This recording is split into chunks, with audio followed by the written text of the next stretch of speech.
Narito na nagbabagang balita sa oras na ito. Dapat idaan sa public hearing ang mosyon ng transport groups na pagtaas sa pasahe sa gitna ng paggalaw sa presyo ng petrolyo. Ito ang pahayag ni LTFRB Chairman Alberto Swansing sa napabalitang gusto ng Pasang Mazda na kausapin siya para ibalik sa 750 ang pasahe sa jeep mula sa 7 piso. Ayon sa transport group, napagkasunduan nila noong Pebrero 2009 na ibabalik ang 50 sentimo sa minimum fare kapag umakyat muli ang presyo ng diesel. Bukod dito, itinutulak na rin ng iba pang grupo ang dagdag sa pasahe pero hindi pa inihayag ng LTFRB kung kailan sisimulan ang pagdinig sa natanggap na mosyon.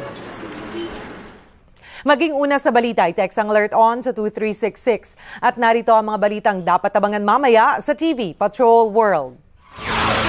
Parokya ng Quiapo nanawagan sa mga politiko na hindi naman deboto na wag sakyan ang pista ng Nazareno.